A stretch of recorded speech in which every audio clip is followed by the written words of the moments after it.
If staying connected is the goal, if you're committed to making this relationship work, you're going to have to find ways to connect other than on that deep inner level.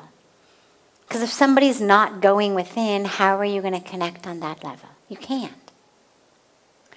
There's different levels that we connect with each other on. So we've got a physical level. In a romantic relationship, the physical relationship also includes sensual relationships, sexual relationships. As friends, it could still be physical in terms of just, hugging or holding hands or whatever it may be. So that's a physical relationship. My body connects with your body. Then we have intellectual relationships. Love to talk to somebody, right? I mean, you really get along. You always have something to talk about. You find each other really interesting. You connect on a lot of levels of philosophy and interests, and you share so many things in common that you can always talk about. Take each other's opinion, each other's ideas. You co-create things. People invent things together. They start things together, whatever it may be. Reading books together, sharing thoughts on it. Mind to mind, intellect to intellect. Then we go into the heart. Our hearts connect. We may not agree on a lot of things. You may have people of two completely different political parties, two completely different ways of life, two completely different life morals, values, choices of music, choices of food. One's an extrovert, one's an introvert, like all kinds of differences. But on a heart-to-heart connection, you love each other so much, even though you have to agree, okay, we don't talk politics, and we don't talk about this, and we don't talk about that, but we love each other. And now all of these levels are beautiful to connect on. It's not one is better than the other. They certainly get more and more subtle, they get more and more refined, they get more and more deep. But that doesn't necessarily mean that a physical level is bad. We have to realize that, we're not here as the moral police or the spiritual police saying, here's how you have to do life. Every one of us gets to decide what our goals are, what our priorities are, what we're going to commit ourselves to. So we have those three levels. Then we have a level of spirit, soul. Now, on all of these levels, they have to match. So my physical body is not going to be able to connect to your intellect. My physical body is going to connect to your physical body. My intellect will connect with your intellect. My heart will connect with your heart. And we know it sometimes because sometimes we have fights where we try for the intellectual mind to connect with the feeling heart. And it doesn't work.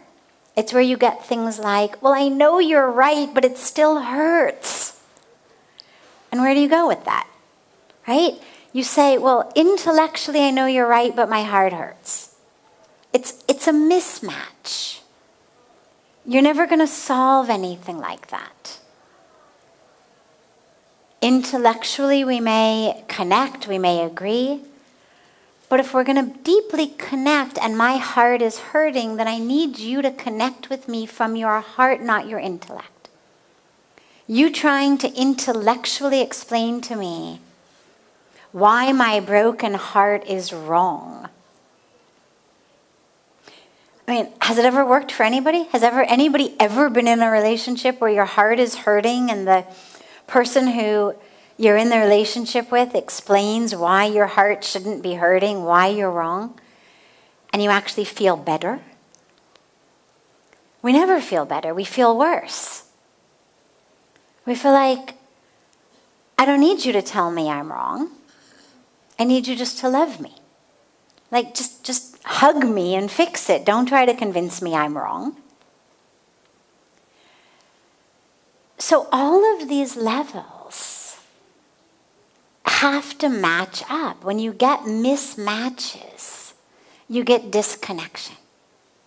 Physical body to physical body, intellectual mind to intellectual mind, feeling heart to feeling heart, and soul to soul.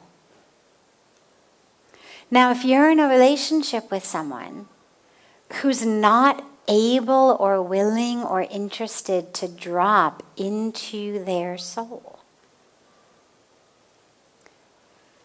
what it means is that in connection with them,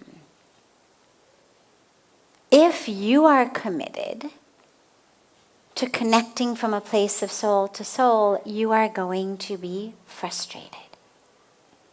But if you can decide, okay, I am prepared to connect with this person on a level of the physical body, on a level of the mind, and on a level of the heart, and I will have my soul-to-soul connections with my spiritual Sangha, with God. I don't need this relationship to give me soul-to-soul. Then that's great. That absolutely may be a decision that you can make, and that's wonderful. It enables you to stay connected without trying to pressure someone into a path that they're not ready to walk on. Because you cannot be pushed onto a spiritual path. You can go through the motions. I can pretend, right? I mean, I can sit here and squeeze my eyes shut and pretend to meditate next to you if it's going to make you love me. But when you really want to connect soul to soul, and when you're really dropped into a place of your soul, you're going to understand, you're going to feel it energetically that I'm not there, that I'm in my mind, or I'm in my physical body experience, or I'm in a state of psychological, emotional response, but that I'm not in my soul. You'll feel it, and you won't be satisfied. But if you can simply say, okay, so for now my connection with this person is going to be on these 3 levels, not this 4th level, then you can stay connected. You may also decide soul-to-soul connection is so important to me that I can't stay in this relationship anymore. It's sad. It happens sometimes. It happens actually to a lot of people when they embark on deep spiritual paths. Being surrounded by people, and this isn't even true only about romantic relationships. This is true about friends circle as well. Sometimes when we go really deep on our spiritual path, it becomes really difficult to spend a lot of time with people who are really focused on their physical gratification or on their intellectual mind or even in their kind of emotional reactions and psychological dramas and whatnot. You crave for something deeper. And if this person is your spouse or your life partner and you want to stay with them, which of course is beautiful if we can make that work, I would say find a Sangha or even just a couple of friends who really are on a spiritual path, because soul to soul doesn't have to mean body to body. I'm not saying go out and have an affair. I'm saying have a community that you meditate with, that you pray with, that you come together with on that level of soul to soul. One of the mistakes that a lot of us make in relationship is we expect our husband or our wife to be everything for us. That somehow they should be able to fulfill us perfectly on all 4 of these levels. They should be absolutely the best sexual partner, they should be our intellectual equal and interested in all the same things we're interested in. They should be emotionally available and deep and willing to open up. And they should be prepared and excited and able to meet us on the level of soul to soul. And if your partner checks all 4 boxes, you're very, very blessed. But I wouldn't necessarily hold out for that. I think one of the biggest mistakes that we make, especially if we're really looking to find a life partner, if that's something that's really important to us, figure out amongst those 4 what's the most important to you. And start there. And if connecting on the level of soul to soul is not the most important, because your own spiritual practice is so rich and deep and fulfilling that, okay, it's fine. So when you're with your life partner, you enjoy movies and you enjoy books together and you have a beautiful physical relationship and you hold hands as you walk through the park. And for a lot of people, that may be enough. And so just really ask yourself whether you can find connection on levels where you do match up. And of course, again, for many people in many situations, that soul-to-soul level is the most important and is critical. And the rest, it's fine if you don't match up, but we've got to have a soul-to-soul connection. And in that case, try to bring the person around. Try to invite them in. Don't make them feel bad. Don't get all superior and condescending and all of that. Just invite them into your soul, into your spirit. Just invite them to join you in meditation. Just invite them to come with you someplace spiritual. Just share. Don't even require anything from them. Just share. Hey, today in my meditation, here's the experience that I had. Share with them. And just gently, gently, lovingly invite them into that space. And you'll see whether that's something that they can do or not. But at least give them the chance.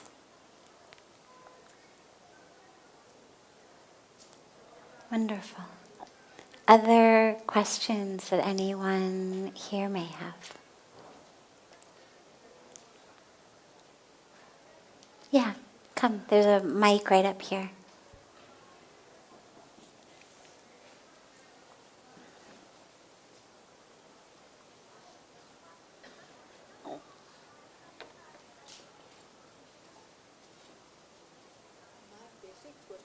इसको ठीक कर दीजिए उनके लिए. Thanks. Yeah, it's on. It just has to. He'll make it face you. Yeah.